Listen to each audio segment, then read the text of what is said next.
Salam kawan, ucapkan terima kasih banyak karena bersama saya di channel saya ini dan saudara kawan di luar sana sehat ya. Channel hari ini dengan isu politik negara kita ini yang sentiasa panas setiap hari, yang mana tadi terbaca di media sosial Perdana Menteri kita ditertawakan. Inilah isu panas yang ada hari ini, yang mana di perutusan dia mengatakan menghantar 1 juta face mask ke Palestina. Jadi netizen nih banyak yang kritik karena mengatakan hantar face mask ke sana, orang sana berperang. Bukan orang pikir lagi soal penyakit, bukan orang pikir lagi ini, orang pikir soal makan, soal takut dengan peluru, soal pakaian, cuaca di sana bagaimana. Ini yang orang pikirkan. Bukan pikir lagi dengan face mask nih, orang dah tak pakai pun tak apa. Pejuang-pejuang tu pun dah tutup muka semua. Jadi menjadi bahan ketawa lah oleh netizen di media sosial yang mana saya baca tadi. Tapi yang menarik, kita lihat ramai melawan nih yang mana koyak lah, koyak mental dia apabila Datuk Seri Anwar Ibrahim, yang mana saya ada post mengatakan Datuk Seri Anwar Ibrahim dalam 24 jam berjaya mengutip derma sebanyak 500,000, dan hari ini juga sehingga hari ini dah 1 juta lebih kawan-kawan kutipan derma yang Datuk Seri Anwar Ibrahim berjaya dan telah dihantar semualah melalui saluran yang betul lah. Jadi ini sudah baguslah kita lihat sebagai ketua pembangkang Datuk Seri Anwar Ibrahim mempunyai usaha yang sangat baik lah untuk membantu rakyat di sana dengan begitu segera.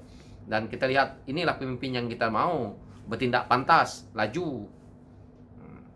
Jadi kita lihat setelah dia melakukan perkara ini tadi dan dia berjaya, dan kita lihat yang menarik juga yang mana kita tahu bahwa Tuanku Sultan Kelantan secara pribadi melalui Datuk Seri Anwar Ibrahim memberi sumbangan. Ini kita lihat yang menariknya adalah kita lihat kepercayaan raja kepada Datuk Seri Anwar Ibrahim ini ada, dan kita lihat inilah pemimpin yang kita mau, bahwa kalau kita rakyat nak mencari pemimpin adalah pemimpin seperti ini, karena dari sisi inilah kita tahu menilai bahwa kepercayaan orang kepada Datuk Seri Anwar Ibrahim itu tinggi. Pemimpin tertinggi negara kita mempercayai dia, pemimpin negara luar mempercayai dia. Dan kalau dia memimpin negara kita ini, saya percaya bahwa pelabur akan masuk lagi. Dan saya percaya juga kita punya masalah yang ada dalam negara ini dia boleh selesaikan. Kita lihat waktu PHS menang. Hari ini PHS walaupun dijatuhkan, tetapi apa yang telah dibawa oleh PHS itu berjaya. Kita lihat banyak yang case dia pergi ke mahkamah. Walaupun kalah menang itu lain cerita, tetapi kita lihat ramai yang didakwa. Dan kita lihat hari ini yang terbaru di media sosial tadi, di berita tadi saya baca, termasuk seorang peguam pun tidak bayar lembaga hasil dalam negeri. Hampir 9 juta lebih. Jadi perkara ini, kalau dulu masih kerajaan yang lama memerintah, saya rasa isu-isu seperti ini tidak diselesaikan. Saya rasa dah tutup case, tutup file. Tapi hari ini, benda ini berlaku walaupun berada di dalam kerajaan yang ada hari ini, tetapi bermulanya adalah apabila PHS menang. Karena disitulah kita lihat ada check and balance. Sebab itu, mana-mana negara tidak boleh diperintah oleh satu parti. Jadi ini sudah berlaku, kita lihat contoh yang baik. Jadi inilah yang reform yang kita mau. Supaya pemimpin kita ini di waktu akan datang tidak berani lagi untuk nak mencuri duit rakyat. Tidak berani lagi menipu duit rakyat. Tidak berani lagi buat sewenang-wenangnya dengan kuasa yang mereka ada bila mereka duduk di tampuk pemerintahan. Ini adalah satu contoh baik yang kita lihat hari ini. Walaupun kejatuhan PHS itu bukan di atas kekalahan, di atas pengkhianatan, tetapi sekurang-kurangnya reform itu telah bermula. Dan dulu kita pernah lihat betapa angkuhnya pemimpin-pemimpin Barisan Nasional, terutamanya daripada UMNO. Termasuk presiden dia, kita tengok waktu dia menjadi Menteri Dalam Negeri, Apa yang dia tidak perkatakan menteri-menteri mereka. Begitu angkuh waktu itu. Hari ini bila mereka dah lemah, mereka dah, walaupun dalam kerajaan yang ada, mereka rasa mereka tidak mendapat kekuasaan yang seperti mana sewaktu mereka memerintah. Ini yang membuatkan mereka memberontak. Jadi mereka nak duduk di kekuasaan yang ada hari ini, menjatuhkan kerajaan PH ini bertujuan hanya untuk mereka nak berkuasa semula, kerana mereka tahu bahawa sewaktu mereka berkuasa dulu, mereka mendapat nikmat yang banyak. Termasuk orang-orang yang di bawah-bawah inilah. Ini hakikat, inilah politik yang kita tidak mahu berlaku terlalu banyak ketirisan akan merosakkan negara kita. Kerana ini duit rakyat. Ketirisan yang berlaku ini yang akan susah kita rakyat. Kerana apa? Projek mega nih, projek-projek yang berpuluh-puluh juta ini, beratus-ratus juta ini tadi. Banyak duit yang mengalir ke sana begitu saja, hilang macam tu saja. Ada yang gagal, tidak berkualiti. Hutang negara kita banyak. Yang susah kita rakyat. Mereka akan lakukan banyak hal lah. Itulah yang kita lihat. Apabila hutang negara kita banyak, mereka menciptakan soal GST. Padahal negara kita ini tidak perlukan GST, SST kah contoh macam itulah. Tapi SST itu tidak apalah, tapi GST itu tidak perlu dah. Sebab kalau negara kita ini kaya, seperti Brunei contohnya, kita tidak perlu lagi dengan GST ini. Sepatutnya duit yang ada kita akan bagikan kepada rakyat. Sebab itu rakyat Brunei yang tidak bekerja pun dibayar gaji. Jadi kita juga boleh mendapatkan perubatan yang baik, percuma, persekolahan yang betul-betul percuma. Orang yang kerja di sektor kerajaan ke gaji boleh dinaikkan supaya tidak berlaku satu penyelewengan, satu rasuah. Jadi kita boleh ikut contoh yang ada di Singapura. Gaji penjawat awam mereka sesuai dengan pekerjaan mereka. So tidak berlaku hal-hal yang merosakkan negara. Apa yang berlaku hari ini? Apabila kerajaan kita ini mentadbir negara begitu lama, orang-orang yang sama, benda ini terus berlaku, kerosakan ini yang kita dengar hari ini. Negara berhutang sampai berbilion-bilion, tapi mana pergi? Kenapa rakyat susah? Mana pergi duit ini? Mana pergi duit itu? Nah, ditambah lagi, dalam keadaan darurat ini, yang tidak boleh dibentangkan di parlimen, ini menjadi persoalan kita akan datang. Karena hutang yang melambak ini daripada hasil ketirisan. Ini kita harus paham, kita sebagai rakyat. Kita punya negara ini sangat kaya.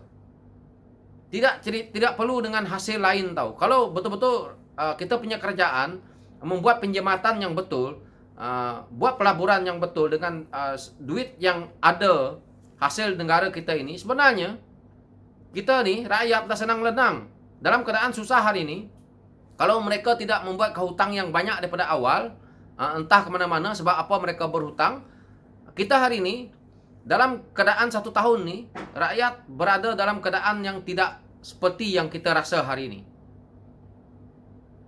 Sebab itulah pemimpin negara kita itu harus seorang pemimpin yang betul-betul tahu tentang kewangan negara, tahu menjaga hasil negara ni, menjaga mandat rakyat, menjaga amanah rakyat yang dibagi. Jadi perkara ini tidak akan menyusahkan rakyat. Apa yang berlaku hari ini, yang kita lihat macacai ini, menyokong itu, yang tidak tentu arah, yang tidak paham isu-isu yang berlaku dalam kita punya politik ini. Mereka menjadi penyokong yang hanya mendapat 20 sen kalau dulu saudara Rafizi kata. Tetapi dia tidak tahu bahawa pemimpin-pemimpin ini mencuri banyak. Kita tak bolehlah. Dia pemimpin daripada kaum kita, bangsa kita. Maka biarlah nak mencuri ke nak apa ke, yang penting jangan orang DAP. Kita tak boleh macam tu. Kalau kita mengamalkan pemikiran yang begitu, maka negara kita ini akan rosak. Percayalah. Dan kita harus hargai perjanjian MA63 kita itu, bahawa nama Malaysia ini terbentuk adalah daripada perjanjian itu. Ramai orang yang berkata Singapura ini keluar seperti ini, itu yang saya perkatakan bahwa MA63 itu kita harus ingat. Malaysia itu namanya keluar adalah terbentuknya daripada 3 wilayah, yaitu wilayah Malaya yang kita katakan Semenanjung Malaysia, Sabah dan Sarawak. Dulunya Singapura. 4 gabungan. Dan kita kena ingat itu. Jika tidak ada gabungan ini, tidak ada 3 wilayah ini, maka nama Malaysia ini tak ada. Mungkin namanya dulu Semenanjung Malaysia dan Sabah Sarawak negara dia. Tetapi apa yang berlaku hari ini? Ini yang membuatkan juga orang-orang di Sabah Sarawak merasa mereka tertindas, merasa mereka ditipu, dianaktiri karena isu perjanjian ini. Jadi hargailah. Pemimpin yang ada hari ini tidak ada yang nak melihat MA63 nih. Yang penting tembolok mereka. Jadi hargailah perjanjian itu, janganlah menipu perjanjian. Ikutlah perjanjian itu. Berapa persen yang perlu dibayar? Jadi supaya anak Sarawak itu, anak Sabah itu, peluang pekerjaan bagaimana? Kerja dalam sektor government bagaimana? Peringkat tinggi, peringkat atasan, peringkat kanan, pegawai kanan ini semua. Lihat. Jangan menganaktirikan anak Sabah Sarawak. Jadi ini yang berlaku. Saya lihat banyak yang begitu. Dalam government. Seolah-olah anak Sabah Sarawak dianaktirikan banyak. Jadi jangan macam itulah. Saya harap pentadbiran yang baru akan datang ubah ini.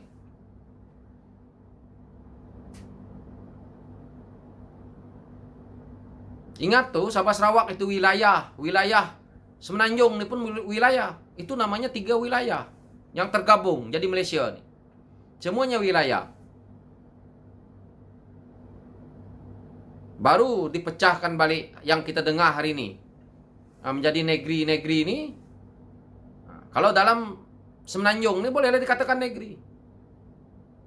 Karena Sabah Sarawak itu asalnya memang negara. Yang mana memang menggunakan mata wang sendiri.